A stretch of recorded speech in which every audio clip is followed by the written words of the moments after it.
Importing quiz questions to Moodle using the Aiken format. The Aiken format lets you create multiple choice questions using a simple text editor such as Notepad, and then import them into a Moodle course. In this tutorial, I'll take you through the steps of formatting the questions in the text editor, going straight into the Moodle course, creating categories in the question bank, then importing the questions from the text file into the category. The way you format the question is that you put the first question itself, the question text, put in the choices and make sure that the choices are in uppercase. So in this case, the question is, who among the following is not a president in an African country? Put in the first choice, which is A, full stop, then put in a single space and indicate the choice. The second choice, B, C, and then put in the keyword answer in capital letters, put in a colon, space, then put in the correct answer, in this case being B, Barack Obama. In case you have a question that has two correct answers, put in a comma and indicate the next correct answer. So in this case, for example, if A and B were the correct answers, then this is how you would put it. That is the case of a multiple select question type. Do the same for the second question. Put a space between the first and the second question, just a single space, the question number, the text, the question text itself, then put in the choices, choice A, space, then put in the choice text, choice B, space, the choice text, the key word answer with a colon, space, then indicate the correct answer. Do this for all the questions. Once you're done, save your file. Let's go to the Moodle site where we are now going to upload or import these questions into a Moodle category. Within your Moodle course, go into the question bank and create a category. To get to the question bank, click on the settings, select more, then scroll down to the section indicating question bank and select categories. Within the categories, within the question bank, you can add a category. So you can have as many categories in the question bank. The categories can signify the different types of questions. So it helps you to actually organize your questions into different thematic areas. So I'll call my category as test category. Then click add a category. I'll open my category, which is the test category, this one. And then I will select the import option, which is on the top left, so that I'm able to import the questions from my text file. Note that we are using the Aiken format, so make sure that you specify the format, which is the Aiken format. In the general section, just confirm that it is going to save in the test category which you created. You can tell it not to stop in case of an error so that it imports the questions that are okay and leaves out the questions that have an error in case there's a formatting error within your text file. Then click choose a file. Browse for the file within your computer. So in my case, this is my text file. Upload that file. Then click import. Note that three questions have been imported into my category from the file, so you can click continue. So what has happened is that now I have imported from my text file which had my questions, I have imported them into my category, and as you note, there are 3 questions in my category.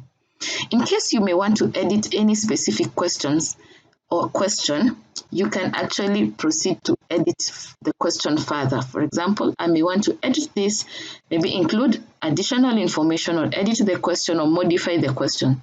Once you have modified the questions and the choices, in this case because it is a multiple choice question, you can then save changes. So even after importing questions into the category, you can further edit the questions. Within the category, you can also add questions directly into the category. So inside my test category, I can add new questions. So in this case, I want to add a matching question. So I just select the question type, then click add. So my question would be on countries and their capital cities.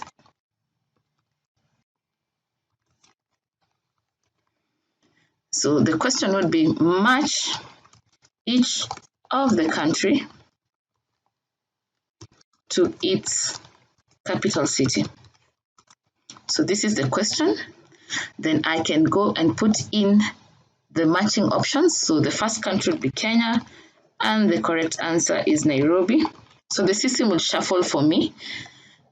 The other one is Uganda. The capital city is Kampala.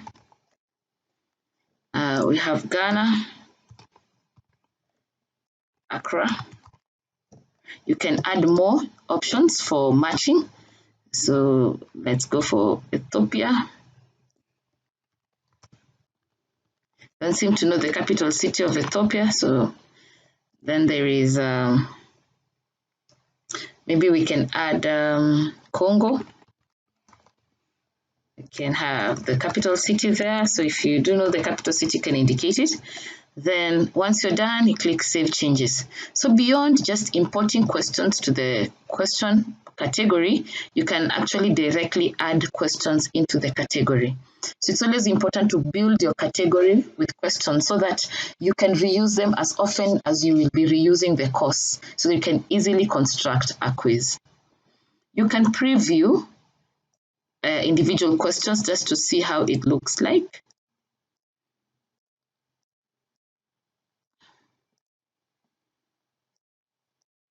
So you can preview your question, just attempt it to see that it reflects well.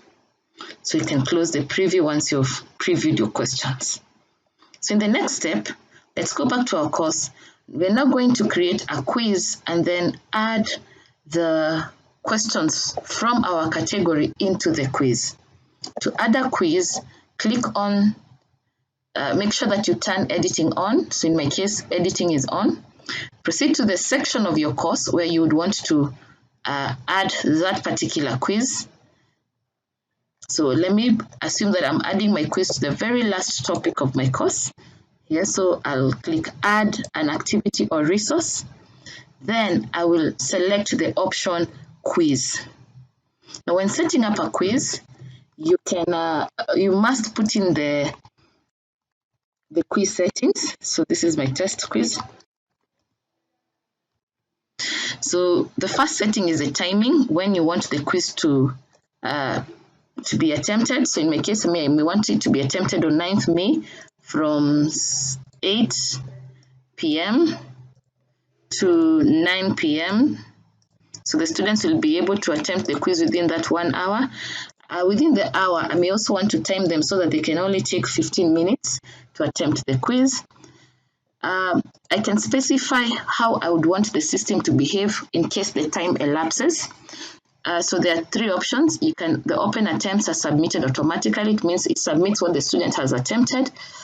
There is a grace period when an open attempt can be submitted, but no more questions answered. So you can actually give them a grace period of maybe some few minutes, maybe 2 minutes to finalize. So in case the 15 minutes elapses and they were answering a question, they can be provided some 2 minutes to finalize the question they were attempting before the system closes the attempt.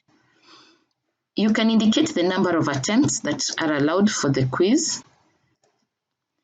When you have more than one attempt, you can indicate to the system how you'd want it to report the grade. So it can report the highest grade between the 2 attempts. It can do an average. It can report the first attempt or the last attempt.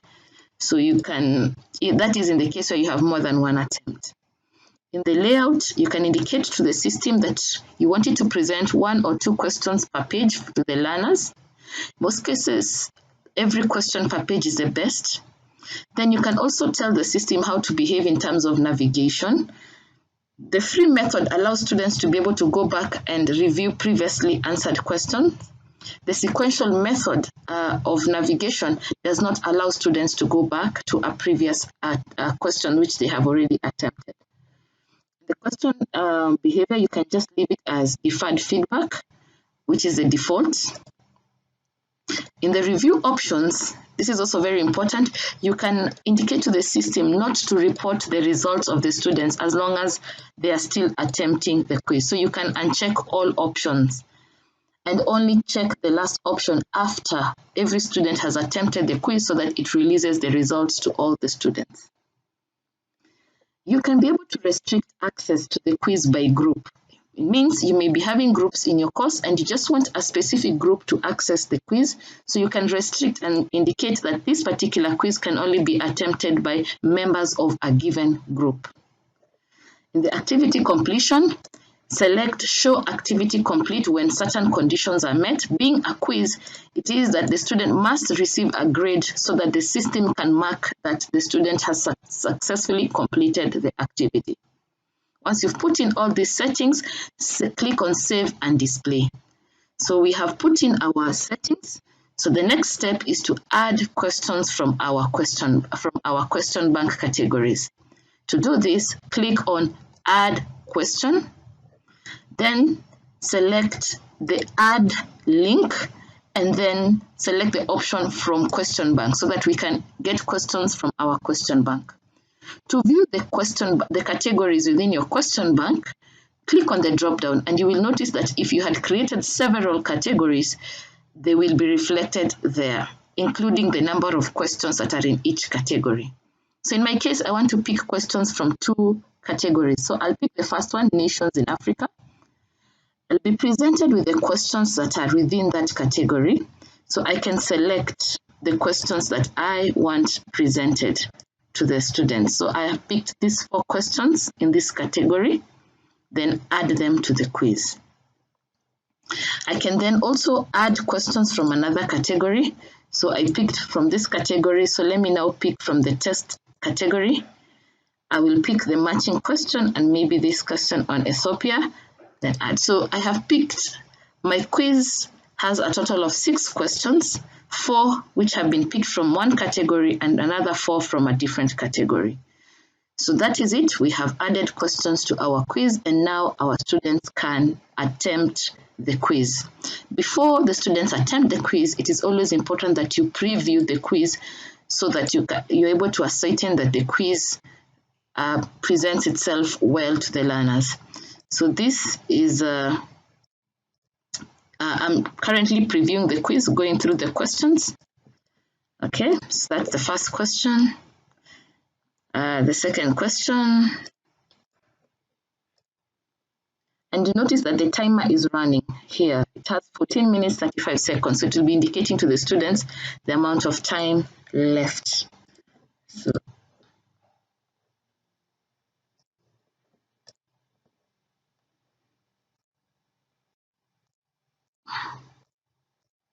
So I'm simply just going through the quiz to make sure that it presents well. Then I can finish my attempt. So submit all and finish. So I have gone through my quiz and it is okay. Note that it is not giving the correct answers because in the review options, we had told it not to give the correct answers. Usually, if you don't uncheck the review options, it will give the students the marks and also indicate the correct answer. So once students have attempted the quiz, all of the students, you can always go back to the quiz settings and be able to enable them to view the results. So to do this, just open the quiz. In this case, this is a test quiz. So you can go to the settings of the quiz.